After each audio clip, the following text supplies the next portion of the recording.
Hey guys! Okay, I haven't gone crazy. I've just finally plucked up the courage to attempt Luffy. The one thing that stopped me from doing this sooner was a severe bout of decision paralysis. Since there are so many iterations of Mr. Monkey D himself, the choice proved to be just too hard to make. So, ruling out the choice, I just went with OG Luffy. Current Luffy, that is, after the Paramount War and just after the second half of the Grand Line, and with his distinctive chest scar. So with that decision voided, let's get into it! I had all my colours good to go for this one: the red, blue, light blue, beige, brown, a golden yellow, and of course the black. I also used some other materials which I will list in the description box below. I will note I chose to use a lighter blue instead of white for the bottom of his shorts because I just think it looked a little bit better than having the stark white. But of course, if you decide to make a Luffy, you can make it white. Luckily, Luffy favours simple footwear, so I started with his sandals. I crocheted the base using the brown and made the straps using the black yarn.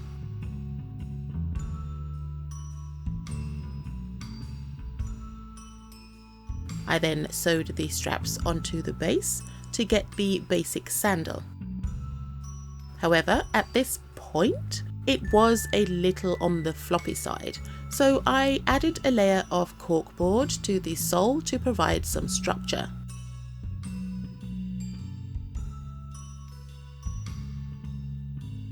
Nice and simple, I just glued the corkboard directly onto the bottom.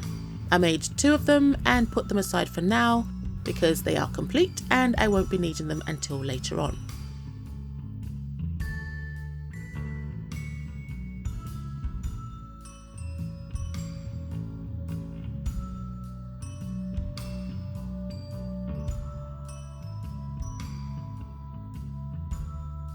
Using the beige, I next crocheted a pair of legs. I did this off camera to speed things up a little bit, and it's nothing new that you haven't seen before. I've done this plenty of times. It just saves so much time and it cuts the video down in length. I am trying to keep them within a certain time frame, just so that, you don't get bored. Anyway, I then joined them together with the blue yarn, and after that I carried on crocheting up until I reached the waist area, where I switched colours back to the beige and left some front loops so that I can come back later on and crochet the shorts.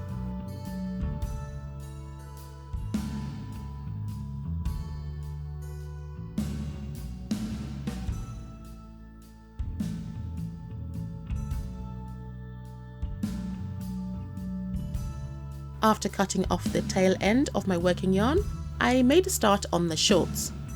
Crocheting in the front loops I left earlier, I just simply worked my way back down the bum area, and once I reached the legs, I split the shorts into 2, the left leg and the right leg.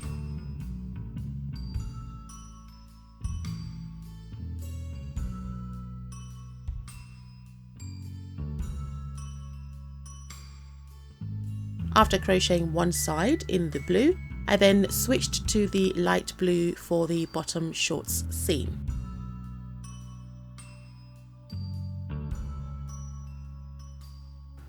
I then repeated this for the other leg and ta-da! Here it is! Next, I went ahead and surface crocheted around the waist to clean up the join between the colours, and I also added the appearance of a zipper to the front of his shorts by chaining a few stitches and then crocheting back down that chain. I then sewed that to the front to give the illusion of a zipper. I decided to add a bead to act as the button, but first I needed to track down the correct bead size for it, as I didn't seem to have any handy, but I do find one later on. Something still didn't quite look right, but I felt it better to move on for now and come back to this later with fresher eyes.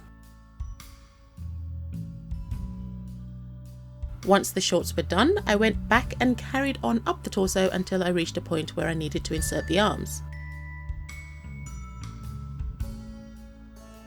Again, I crocheted some arms off camera and inserted some armature wire wrapped in a small amount of quilt batting. You've seen me do this plenty of times by now, and I must admit I did consider doing a stretched arm, or rather an extra long arm, but I decided against it in the end for reasons, most of which were variations on I couldn't be bothered and it'll mess up the photos.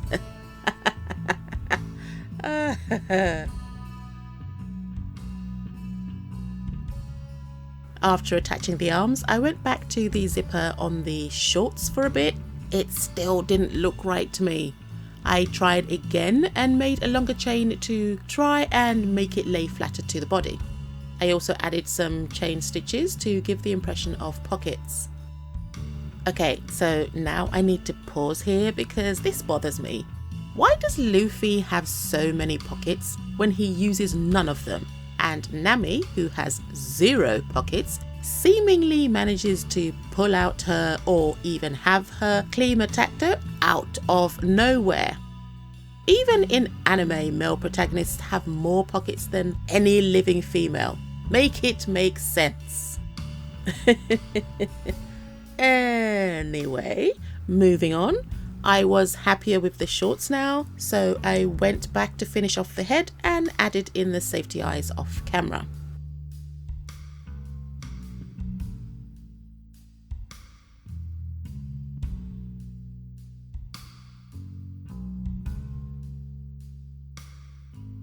For the iconic red vest, I just crocheted that in one piece.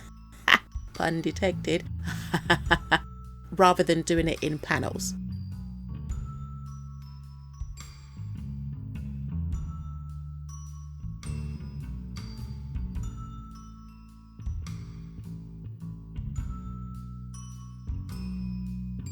I then sewed in some hook and eyes for the closure, and onto the surface I sewed in the tiny buttons down the front of the vest. It was a mission and a half to get my hands on these tiny buttons. I'll say that now, but completely worth it. They ask you how you are, you just have to say that you're fine when you're not really fine, but you just can't get into it because they would never understand. Okay, so it turns out I didn't actually have a needle small enough for these very, very tiny, teeny tiny I don't know how many more times I can say buttons, but they are so small none of my needles worked. So unfortunately in the end I just had to glue some yellow cabochons on for the buttons instead. Missed opportunity after how long it took me to get these buttons, but ho hum, hindsight. I'll use them for another project. His hair was pretty simple and straightforward to do. It's short, has a life of its own, and is, well, you know, anime hair. What can I say really? Other than I tried my best to capture his bouffant as best as I could. But I wasn't about to add any styling gel or any glue to keep it going everywhere. I just tried my best. I think I captured him. That's all that's needed, right? I tried, guys. I really did try. Now, I think he was pretty recognizable by this point, but without the straw hat, this amigurumi could still be anybody, so that needed fixing. I made a start on the hat with some golden yellow yarn. I had a dilemma here. Now, if I made the hat big enough for him to actually wear fully, then it was going to be huge. So instead, I opted to keep the hat a little smaller and tie it on with string around his neck, which is the other way he wears the hat. I crocheted the bowl part of the hat first, then switched to the red and finally back to the golden yarn to finish the rim. I had some jute or hemp string on hand, which I cut to size and used as the string that would hold the hat around his neck.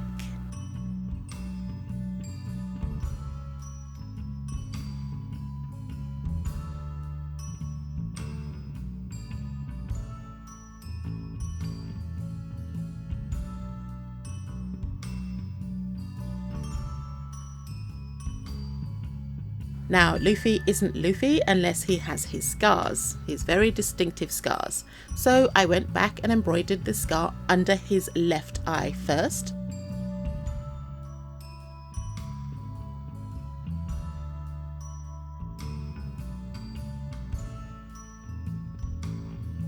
And then using a coral pink colour yarn, I needle felted the scar on his chest. So we're very nearly done, guys, and while you watch me finish up some needle felting of the chest scar, and before we get on to the reveal, I'd just like to say thank you for watching, and of course if you'd like to see more, then please like, share, comment and even consider subscribing. If you are feeling generous, then also please consider buying me a cup of coffee on Ko-fi. The link to my Ko-fi page will be included in the description box below, and any and all donations will be greatly appreciated. Also, don't forget to hit that bell button to be notified whenever I upload a new video. Anyway, sit back and enjoy this woolen version of my favourite rubber pirate, and I'll see you in the next one. Bye!